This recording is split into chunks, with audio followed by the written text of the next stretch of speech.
धाना परमारथ पद परम सुजाना।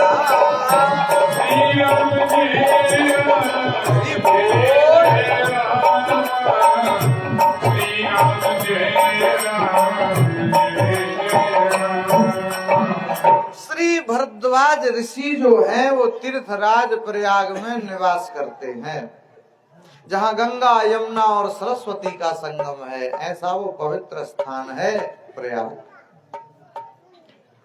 तीर्थराज प्रयाग की महिमा है। भरद्वाज ऋषि वहीं रहते हैं। हालांकि बहुत पुराने समय से एक रीति चली आ रही है कि एक मेला लगता है और अभी भी लगता है, तो उसको माघ का मेला कहते हैं।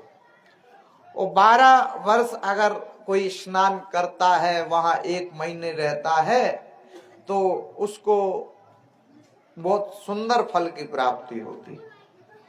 कल्पवास उसको बोलते। 12 वर्ष आप कोई भी कार्य करिए, वो कार्य सिद्ध हो जाएगा। कोई भी कार्य कर लीजिए आप, कोई बिजनेस करिए, कुछ भी करिए, 12 साल कल्पवास उसको बोलते। 12 साल का एक कल्प होता है।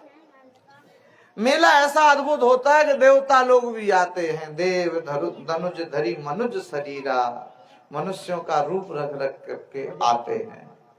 अक्षय वट की परिक्रमा करते। वो अक्षय वट वही है। पहले क्या था कि कथाएं जो होती थी तो वो बट वृक्ष के नीचे होती थी। जैसे याज्ञवल्क्य ने भरद्वाज को जो कथा सुनाई तो वट वृक्ष के नीचे ही सुनाई, बरगद। सुखदेव जी ने जो परीक्षित को कथा सुनाई वो भी वट वृक्ष के नीचे ही सुनाई। उस वट वृक्ष की तो ऐसी महिमा है कि उस पे केवल तोता ही बैठता है और दूसरा कोई पक्षी बैठता ही नहीं।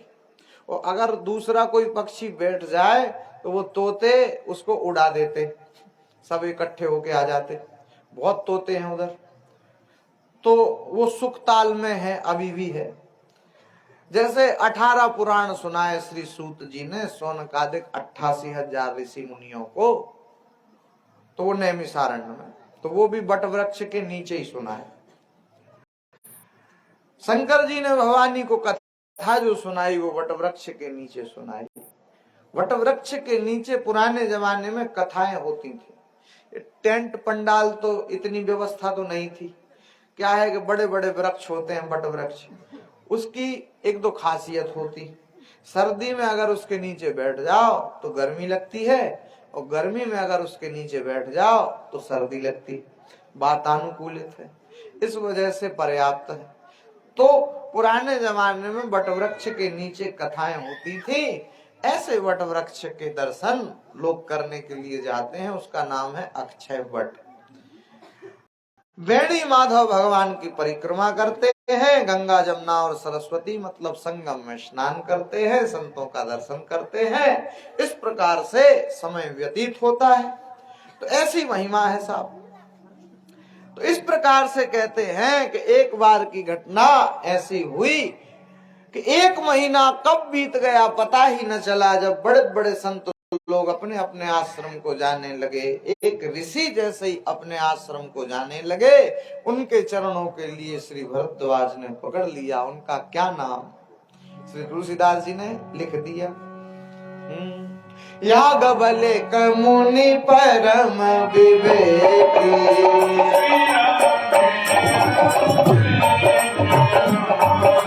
भरद्वाज राखे मुपद देवी।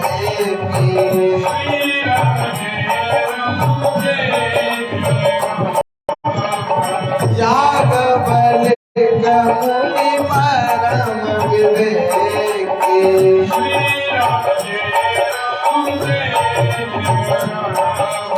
याज्ञवल्क्य ऋषि जो है बोले वो परम विवेकी हैं। याज्ञवल्क्य ऋषि भरद्वाज के आश्रम पर ही रुके थे। घर कैसा हो उससे महत्व नहीं है, मतलब नहीं। घर में आप तुलसी जी के पौधे लगाइए, तुलसी की सेवा करिए, शांति मिलेगी आपके लिए। कई लोग कहते हैं मनी प्लांट लगाओ तो घर में पैसा आता है, ऐसा नहीं होता। तुलसी जी की सेवा करिए, आपके लिए शांति मिलेगी गारंटी से। कई लोगों के घर में तुलसी सूख जाती, लोग कहते हैं, ये भी विचार का विषय है, क्यों सूख जाती।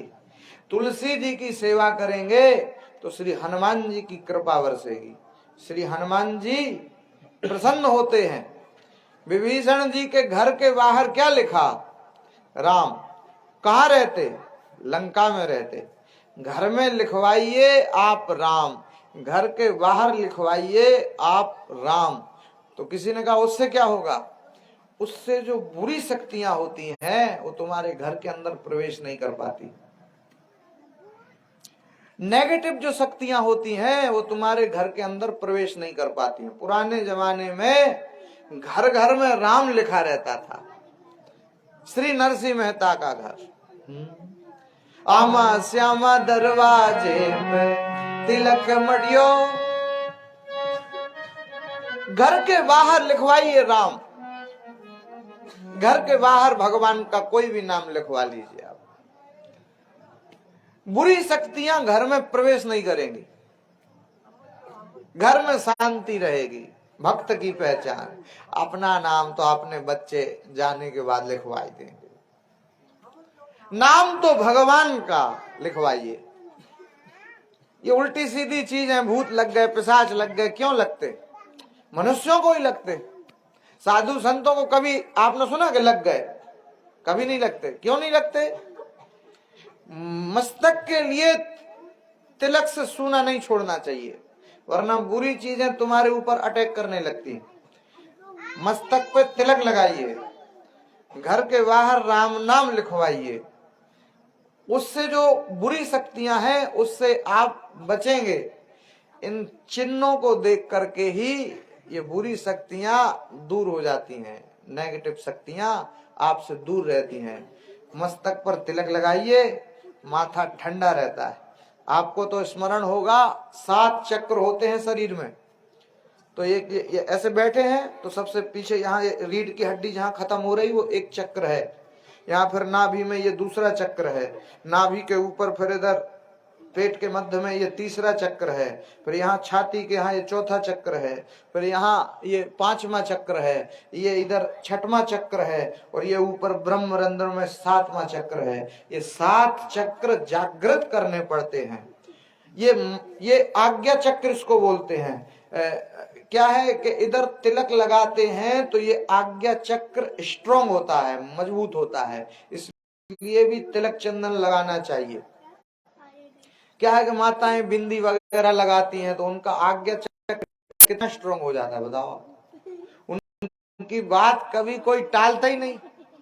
घर में चलती पुरुष की नहीं है, माता जी की है। क्यों है? ये आज्ञा चक्र स्ट्रॉन्ग हो गया। माननी चाहिए पुरुष की बात स्त्री के लिए, किंतु होता क्या है कि स्त्री की बात मानते हैं पुरुष लोग। क्यों मानते हैं? ये आज्ञा चक्र स्ट्रॉन्ग हो जाता है, इसलिए तिलक लगाइए, चंदन लगाइए, इससे ये आज्ञा चक्र स्ट्रॉन्ग होगा, मजबूत होगा, जागृत होगा। महत्वपूर्ण बात। तो घर में तुलसी जी के पौधे लगाइए, श्री हनुमान जी प्रसन्न होते हैं। हनुमान जी कैसे देवता हैं? बोले अष्ट सिद्धि नव निधि के दाता। अष्ट सिद्धियां दे देते हैं अगर खुश हो जाए तो, और 9 निधियां दे देते हैं अगर प्रसन्न हो जाए तो। असवर दीन जान की माता, ऐसे श्री हनुमान जी। कोई भी शुभ काम करने के पूर्व श्री गणेश जी को प्रणाम करिए और श्री हनुमान जी को प्रणाम करिए, दोनों ही मंगल मूर्ति। एक गणेश जी भी मंगल मूर्ति, मंगल मूर्ति लोकरिया महाराष्ट्र में गाते, और एक मंगल मूर्ति मारुति नंदन सकल अमंगल मूल निकंदन। दोनों के लिए ही सिंदूर चढ़ता है, श्री हनुमान जी के लिए भी सिंदूर चढ़ता है और श्री गणेश जी के लिए भी सिंदूर चढ़ता है। दोनों के लिए लड्डू अतिशय प्रिय, मोदक प्रिय मुद मंगल दाता, मोदक प्रिय है, और दोनों ही रिद्धि सिद्धि को देने वाले।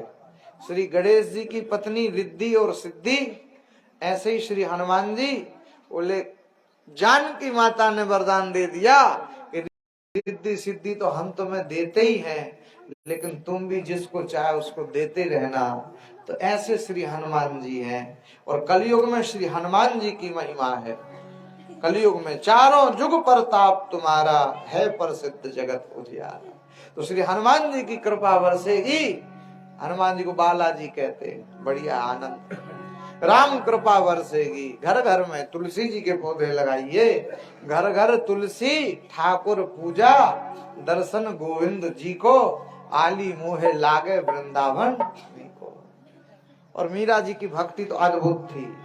ऐसी अद्भुत भक्ति मीराबाई शाह की।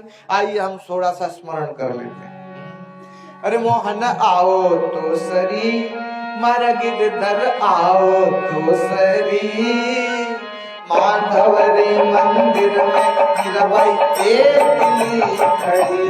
मोहन आओ तो सरी, मारा गिरधर आओ तो सरी, माधव रे मंदिर में मीराबाई एकली खड़ी।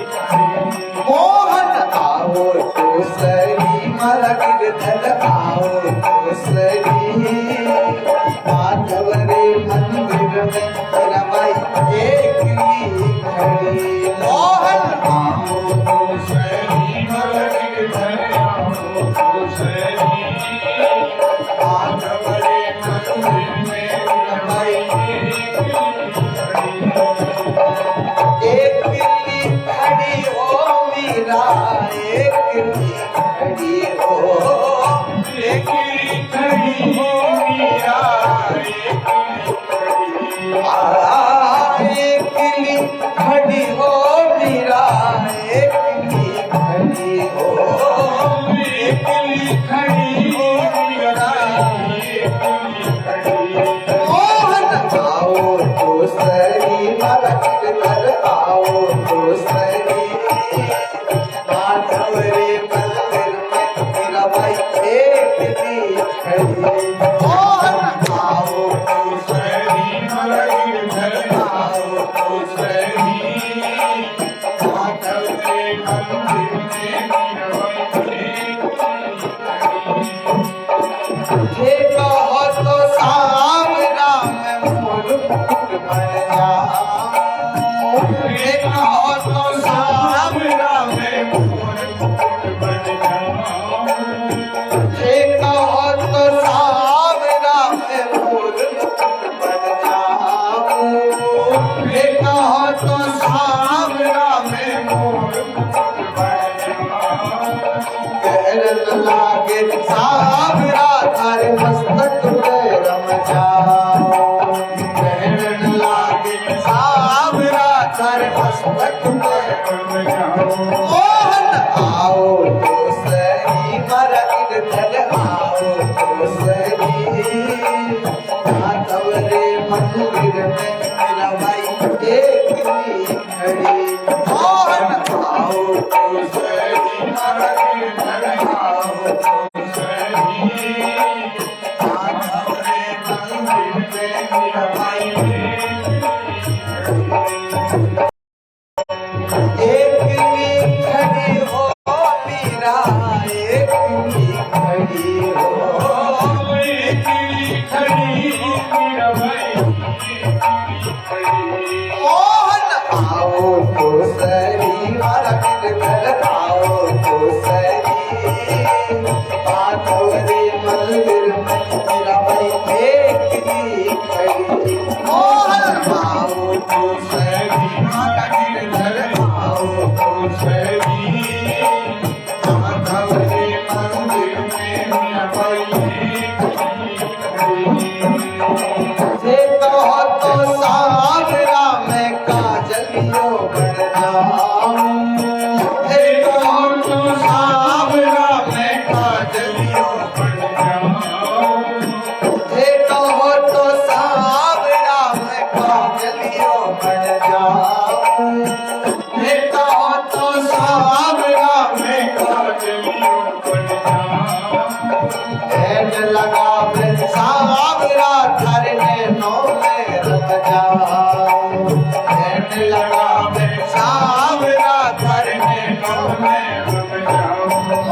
माधव रे मंदिर में मीराबाई एक ही खड़ी मोहन आओ तो सरी हर गिरधर आओ तो सरी माधव रे मंदिर में मीराबाई एक ली खड़ी हो मीरा एक ली खड़ी हो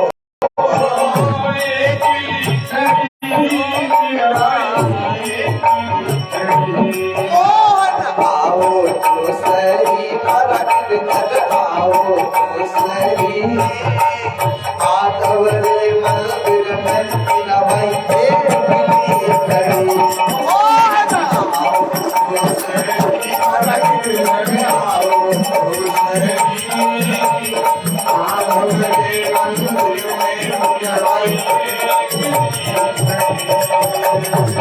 हे कहो तो साब राम पग पायल बना हे कहो तो साब राम पग पायल बना आज लागे साबरा तारे चरणों में रख जाओ आज लागे साबरा तारे चरणों में रख जाओ मोहन आओ तो सही हर गिरधर आओ तो सही माधव रे मंदिर में मीराबाई एक ली खड़ी मोहन आओ तो सही हर गिरधर आओ तो सही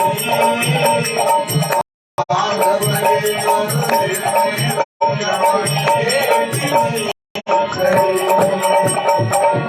एक ली खड़ी हो मीरा एक ली खड़ी हो एक ली खड़ी हो मीरा एक ली खड़ी हो मीरा वर्षा के तीर्थराज प्रयाग में भरद्वाज ऋषि निवास करते हैं। उनका जो आश्रम है बड़ा पवित्र है, बड़ा पावन। श्री तुलसीदास जी ने लंका की प्रशंसा नहीं की, किंतु विभीषण जी के घर की प्रशंसा कर दी। घर के बाहर राम लिखवाइए। आश्रम बड़ा पवित्र और पावन है। भरद्वाज आश्रम अति पावन, परम रम्य मुनिवर मन भावन। मुनियों के मन को मोह लेता है। रमणीय के स्थान है गंगा के किनारे। ऐसे आश्रम में रुके हुए थे श्री याज्ञवल्क्य। जब 1 महीना पूर्ण हो गया, मेला विराम हो गया, खत्म हो गया, सब अपने अपने घर को प्रस्थान करके जाने लगे। याज्ञवल्क्य ऋषि जैसे ही जाने लगे और भरद्वाज ऋषि ने तुरंत उनके चरणों को पकड़ लिया। नाथ, मेरे मन में एक संशय है। अगर मैं उसको कहूं तो भी बात मुझे अच्छी नहीं लगती, अगर मैं उसको ना भी कहूं तो भी बात नहीं जमेगी। कह तो सो मोही ला गई भय लाजा, जो न कहूं बड़ होए अकाजा। ये राम कौन थे? प्रश्न को स्पष्ट कर दिया। राम कवन प्रभु पूछहु तो ही। राम कौन थे ये बताइए। एक राम को तो हम भी जानते, जो श्री दशरथ जी के पुत्र थे। माता पिता के कहने पर वनवास चले गए। उनकी पत्नी का रावण नाम के दुष्ट ने हरण कर लिया और राम जी को क्रोध आया तो उन्होंने भयउ रोष रण रावण मारा। क्रोध में आकर के रावण नाम के दैत्य का वध कर दिया। तो सोई राम की अपर को ये वही वाले राम थे और कोई राम भी थे। अगर ये वही राम थे तो उनके नाम को भगवान शंकर जी भी जपते। ऐसे क्यों? उन राम ने अपने जीवन में ऐसा कौन सा खास काम किया जो वो जगत में पूजनीय हो गए? अच्छा, जगत उनके नाम को जपे तो बात ठीक है। संतत जपई शंभु अविनाशी, शिव भगवान ज्ञान गुण राशि। अविनाशी भगवान शिव हैं, जिनका कभी नाश ही नहीं होता, किंतु काशी में विराजमान होकर के वो भी राम नाम जपते रहते हैं। तो आखिर राम नाम को क्यों जपते हैं? ये वही राम थे या और कोई राम थे? सोई राम की अपर कोहू अपर कोई, जाहि जपत त्रिपुरा। जिनके नाम को शंकर जपते हैं वो वही राम थे या और दूसरे राम भी थे? अगर वही राम थे तो उनका व्यक्तिगत मामला था, वही पत्नी का हरण कर लिया, क्रोध आया, उन्होंने रावण नाम के दैत्य का वध कर दिया। तो आप थोड़ा सा प्रकाश डालिए, हमको समझाइए कि राम कौन थे। और महत्वपूर्ण बात है, इतने लोगों ने समझाया फिर भी लोग नहीं समझते। आज भी कई लोग कहते हैं राम तो साधारण थे और राजकुमार थे। हालांकि राम जी ने कभी नहीं कहा कि मैं ब्रह्म, किंतु राम तो राम थे। मुस्कुरा करके याज्ञवल्क्य ऋषि ने कह दिया, भरद्वाज सीधे सीधे क्यों नहीं कहते कि हमको राम कथा सुननी है, बात को इतना घुमाते फिराते क्यों?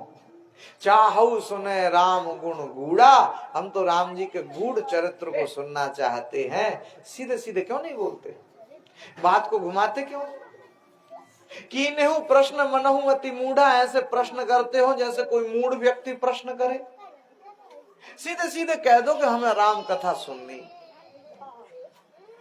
याज्ञवल्क्य ऋषि ने कहा, भरद्वाज मुस्कुरा गए। याज्ञवल्क्य ऋषि ने कहा, आपने जो प्रश्न पूछा ऐसे ही संशय एक बार भवानी जी के मन में भी हुआ था। कब? बोले वो त्रेता युग का समय था और शंकर जी के मन में इच्छा जागृत हुई कि हम भी राम कथा सुनने के लिए जाएं।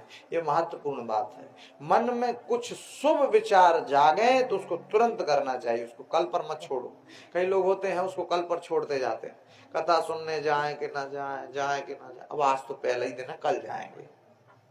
अब आज तो दूसरा ही दिन हो गया, कल चले जाएंगे। अब आज तो तीसरा ही दिन हुआ, हम तो कल जाएंगे। और धीरे धीरे समय व्यतीत हो जाता है और मन में केवल पछतावा बचता है। अच्छा है भगवान के नाम में जितना समय व्यतीत हो जाए यही तुम्हारे समय की सार्थकता है। जीवन का भरोसा नहीं है, जीवन कब समाप्त हो जाए ये कुछ नहीं कहा जा सकता है। और कोई तुम्हारे साथ नहीं जाएगा। तुम सोच रहे हो कि जो धन तुमने कमा लिया है तो वो धन तुम्हारी रक्षा कर लेगा, तो ऐसा नहीं है। वो धन भी तुम्हारी रक्षा नहीं कर पाएगा, वरना ये बड़े बड़े उद्योगपति धनपति ये तो कभी मरते ही नहीं। अगर धन से रक्षा हो जाती तो ये तो कभी मरते ही नहीं। धन तुम्हारा तिजोरियों में बंद रह जाएगा, कुछ नहीं होगा। तुम कह रहे हो कि नहीं मेरे परिवार वाले हैं, तुम सोच रहे हो कि वो बचा लेंगे, नहीं।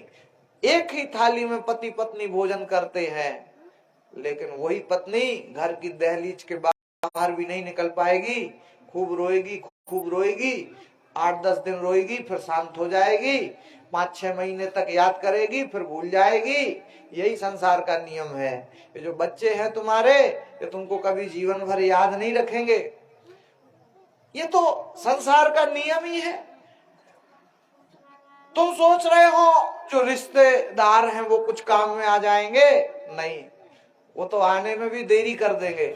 तुम सोच रहे हो कि ये जो हमारे मित्र हैं, हमने व्यवहार बना लिए हैं तो ये कुछ हमारे काम आ जाएंगे, तो बिल्कुल नहीं। ये शमशान तक ही जाएंगे और तुम्हारे लिए जला करके वापस लौट करके स्नान करके और फिर कहेंगे यार इतनी सर्दी में मरा है, इसको तो मरना भी नहीं आया, अब नहाओ गर्म पानी से। शमशान में तो बड़ी ज्ञान की बातें करते हैं, जीवन में तो कुछ नहीं रखा, ऐसे ही छूट जाता है जीवन। तो राम का नाम ही सत्य है और उधर से लौट करके घर आए कि जहां के तहां हो गए, वही फालतू की बात है। महत्वपूर्ण बात है, कुछ भी काम आने वाला नहीं है, काम आएगा तो ये जो धर्म का कार्य आप कर रहे हो यही आपके काम आएगा। जो राम नाम आप जप रहे हो वही आपके काम आएगा। जो मंदिर में जाकर के आप दर्शन कर लेते हो वही आपके काम आएगा। ये कथा सत्संग आप कानों से सुन लेते हो यही आपके काम आएगा। बाकी संसार में कुछ भी काम आने वाला नहीं है। इसलिए महत्वपूर्ण बात है, राम का नाम उसको सुनिए, कोई भी सुना दे, कहीं से भी राम का नाम सुनने को मिल जाए, अच्छी बात है। तो इस दृष्टि से शंकर जी के मन में भी इच्छा हुई कि हम भी राम कथा सुनने के लिए जाएं। अब देखो शंकर जी तो भगवान थे, उन्हें तो सब कुछ आता है, उन्होंने तो राम कथा लिखी भी है। तो वो कहे अच्छा हमको तो सब पता है, हमने ही तो राम कथा लिखी और हम ही तो राम कथा सुनने के लिए जाएं, तो बुद्धू है क्या? नहीं।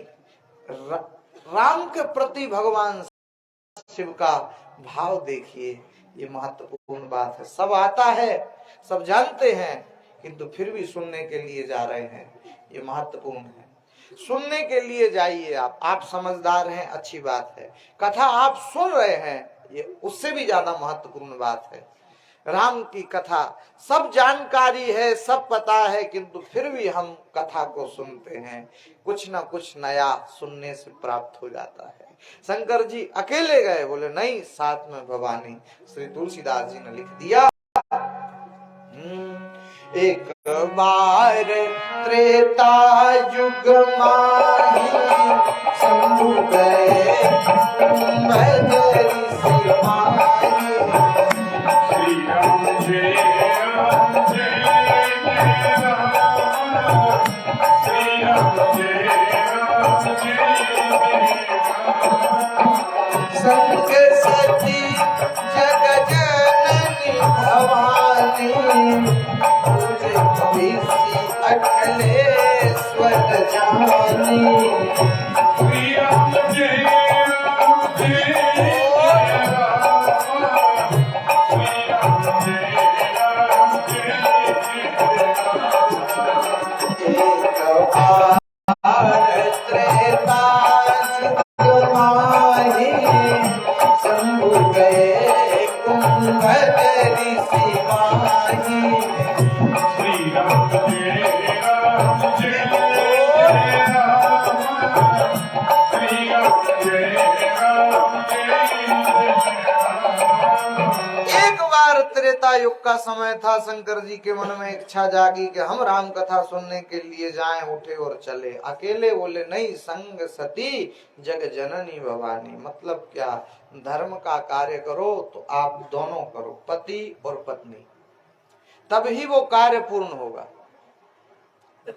क्या होता है कि माताएं सोचती है कि हमने तो कथा सुनी ली, मतलब आधा पुण्य तो पति देवता को मिल ही जाएगा। जैसे भाई लोग सोच लें कि हम तो बैठे हैं, उसको आने की जरूरत क्या है, हमने सुन ली कथा, आधा फल तो पत्नी को मिल ही जाएगा। ऐसा नहीं होता है। पति बीमार हो और पत्नी दवाई खा ले तो पति की बीमारी दूर हो जाएगी क्या? पति को तो भूख लगी और पत्नी कहे कि तुम्हारी बत्तल की हम खा लेते, तुम्हारी तरफ से हम खा लेते, 4 और एक्स्ट्रा खा लेते, तो पति की भूख मिट जाएगी क्या? नहीं मिट सकती। जो व्यक्ति जो कर्म करता है वो खुद के लिए करता है। आप ये सोचो कि हमारे कर्म से कोई दूसरा सुखी हो जाएगा, तो ऐसा कभी नहीं हो सकता। कर्म प्रधान है। आप जो भी कर रहे हैं वही आपको प्राप्त होगा। गेहूं बोया है तो गेहूं ही काटोगे, चना नहीं आप काट पाओगे। जो आपने बोया है वो आपको प्राप्त होगा। ये महत्वपूर्ण बात है। ये संसार कैसा है? बोले कर्म योग। संसार कर्म भूमि है और यहाँ कर्म तो करना ही पड़ता है। और दो है, या तो आप अच्छा कर्म करोगे या आप बुरा कर्म करोगे, बीच की कोई श्रेणी नहीं है। तो महत्वपूर्ण बात है कि अच्छे कर्म आप शरीर से करिए। व्यक्ति जन्म से नहीं कर्म से महान बनता है, इसलिए कर्म अच्छे होने चाहिए। शरीर हमारा मंदिर है, हम इसके हैं सारथी। अच्छे कर्म करेंगे तो दुनिया उतारेगी आरती। व्यक्ति जन्म से नहीं, वो तो कर्म से महान बनता है। राम और कृष्ण की पूजा हम क्यों करते हैं? क्योंकि कृष्ण ने जो गीता में ज्ञान दिया है वो जीवन जीने के लिए बहुउपयोगी बात है, और राम ने अपने जीवन में जो किया है वो जीवन जीने के लिए बहुउपयोगी बात है। इसलिए हम राम की पूजा करते हैं। व्यक्ति अच्छे कर्म करता है तो पूजनीय हो जाता है। संसार में बहुत आए, बहुत गए, खूब आ रहे, खूब जा रहे, लेकिन संसार याद किसे कर रहा है?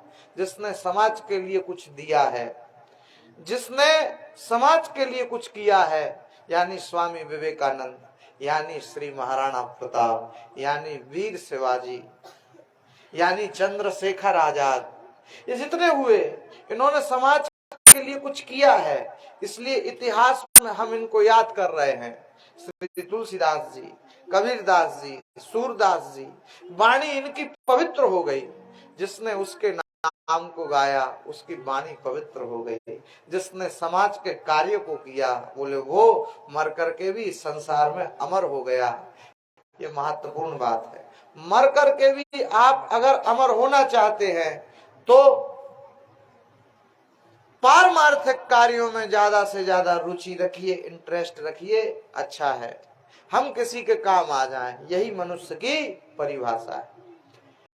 दो पंक्तियों में सुनिए मनुष्य की परिभाषा क्या है। मनुष्य किसे कहते हैं? किसी के काम जो आए उसे इंसान कहते हैं। किसी के काम जो आए उसे इंसान कहते हैं। पराया दर्द अपनाए उसे इंसान कहते हैं। पराया दर्द अपनाए उसे इंसान यूं भरने को तो दुनिया में पशु भी पेट भरते हैं, पशु भी पेट भरते हैं। पथिक जो बांट कर खाए उसे इंसान कहते हैं। पथिक जो बांट कर खाए उसे इंसान कहते हैं। किसी के काम जो आए उसे इंसान कहते हैं। किसी के काम जो आए उसे इंसान कहते हैं। ये मनुष्यता की परिभाषा है। रामचरितमानस हमको मनुष्य बनना सिखाती है। श्री तुलसीदास जी ने बिल्कुल लास्ट में क्या लिखा? ते संसार पतंग घोर किरणे दहंति नो मानवा, यानी मानव बनो। मानव केवल मनुष्य का शरीर पाने मात्र से हम मानव थोड़ी ना बन जाएंगे। आपको पता होगा घोड़े से कभी कोई नहीं कहता कि तुम घोड़ा बनो, पहले से ही। हाथी से कभी किसी ने नहीं कहा तुम हाथी बनो, तो है। बंदर से कोई नहीं कहता कि तुम बंदर बनो, तो है। ये मनुष्य से ऐसा कहना पड़ता कि तुम मानव बनो। क्यों? क्योंकि हम मनुष्य का शरीर पाने मात्र से मानव नहीं हो जाएंगे। इसके गुण जब तक हमारे अंदर नहीं आएंगे तब तक हम मानव नहीं कहलाएंगे। शरीर तो मनुष्यों का है, किंतु कर्म तो जानवरों से खराब हो गए। इस प्रकार से कहते हैं शंकर जी भवानी को साथ में लेकर के कथा सुनने के लिए जाने लगे। कल से निवेदन है, आप कथा सुनने के लिए आइए तो दोनों ही आइए, पति और पत्नी। आनंद के लिए दोनों ही आइए, पति और पत्नी दोनों कथा सुनिए आनंद से। तो कहते हैं भगवान शिव गए, कहां गए? बोले उत्तर भारत को छोड़ करके दक्षिण भारत में गए। कैलाश पर्वत कहां? बोले उत्तर। दक्षिण भारत में कहां? बोले श्री अगस्त ऋषि के आश्रम में गए। अगस्त ऋषि का एक नाम है कुंभज ऋषि, क्योंकि घड़े से उनका जन्म हुआ था। घड़ा। राम कथा कैसी है? बोले समुद्र के जैसी, गागर में सागर भर आया, समुद्र के जैसी राम कथा है। देखो शब्द छोटा है और अर्थ बड़ा है। हालांकि बुद्धिमान लोग शब्द में ही अर्थ समझ जाते, बहुत सारे लोग अर्थ नहीं समझ पाते। अब शब्द तो छोटा है, उसमें कितना बड़ा अर्थ है ये कौन जानता है। बीज तो छोटा है लेकिन उसमें वृक्ष छुपा है, लेकिन बीज तो दिख रहा है, वृक्ष तो नहीं दिखाई दे रहा। बीज में वृक्ष छुपा है, उसी प्रकार शब्द में भी अर्थ छुपा है। गागर में सागर भरा है, ऐसी राम कथा है। इसका कौन पार पा पाया? समुद्र तो समुद्र है, समुद्र में से कोई 2-4 बाल्टी पानी निकाल ले तो समुद्र को कोई फर्क नहीं पड़ता। समुद्र तो अनंत है और अपार है, उसमें छोटी मछली तैरती है, बड़ी मछली तैरती है, लेकिन समुद्र के अंदर कितना पानी है ये किसी मछली को नहीं पता। समुद्र की गहराई कितनी है ये कोई मछली नहीं जानती। समुद्र की लंबाई चौड़ाई कितनी है ये किसी मछली को नहीं पता। समुद्र तो अनंत है और अपार है। तैरते नहीं बनता तो ऊपर ऊपर रहो, तैरते बन जाता है तो गोता लगाओ। उसमें से आपको क्या क्या प्राप्त होगा आपको ही नहीं पता। इस प्रकार से कथा भगवान की सागर के जैसी है, समुद्र के जैसी है। चरित सिंधु गिरजा रमण भेद न पावहि पार। इसलिए बड़े बड़े वक्ताओं ने सुनाने की कोशिश की लेकिन पूरी नहीं सुना पाए, और कितने लोगों ने सुनने की कोशिश की फिर भी पूरी नहीं सुन पाए। अनंत है कथा, कहाँ तक सुनाओगे आप। श्री तुलसीदास जी ने तो यहाँ तक लिख दिया ये मेरी वाणी पवित्र हो जाए, बस इसीलिए मैंने राम कथा को लिखा। निज गिरा पावनी करणी कारण राम जस तुलसी कहो। बाकी कोई दूसरा हेतु नहीं था। इसको तो पूर्ण कोई सुना ही नहीं पाया। एक एक शब्द में से हजार हजार अर्थ निकलते हैं। ये बात ऐसे ही समझ लो आप कि एक पुस्तक आपने पढ़ी, उस पुस्तक में 10 पुस्तकों के नाम फिर से आपको मिल गए, और 10 पुस्तकें आपने फिर से पढ़ ली, उन 10 पुस्तकों में 100 पुस्तकों के नाम आपको फिर मिल गए उसी विषय में। और 100 पुस्तकें आपने फिर से पढ़ ली तो 1000 पुस्तकों के नाम आपको फिर मिल गए, और 1000 पुस्तकें आपने पढ़ी तो 1,00,000 पुस्तकों के नाम फिर आपको मिल गए। इसलिए ज्ञानी जो होता है वो पढ़ते पढ़ते पढ़ते पढ़ते वो कहता है कि ज्ञान अनंत है, हमें कुछ नहीं आता, हम कुछ नहीं जानते, हमें कोई जानकारी नहीं है, हम कुछ समझते ही नहीं। इसलिए श्री तुलसीदास जी ने तो यहाँ तक कह दिया, वर्णौ तुलसीदास किमी अति मति मंद गवार, चरित सिंधु गिरजा रमण वेद न पावहि पार। तो कहाँ तक पार पाए? ईश्वर को जानना, बोले ईश्वर की कृपा का ही फल है, सब नहीं जान पाते। जो जानहि जेहि देव जनाई। अगर वो तुमको चाहेंगे कि ये मुझको जान जाए तो जान जाओगे। बाकी तो बड़े बड़े ज्ञानी पढ़े लिखे नहीं समझ पाए, उन्हें खुश होना होगा तो आधे नाम पे ही खुश हो जाएंगे, उल्टा भी जप लोगे तो भी प्रसन्न हो जाएंगे। वाल्मीकि ऋषि से प्रसन्न होना था रत्नाकर डाकू, तो राम कहना था और वो कह रहे मरा, लेकिन उन्हें खुश होना था तो वो उतने पे ही खुश हो गए। उल्टा नाम जपत जग जाना, वाल्मीकि भय ब्रह्म समाना। ऐसी महिमा है। अगर उन्हें प्रसन्न हो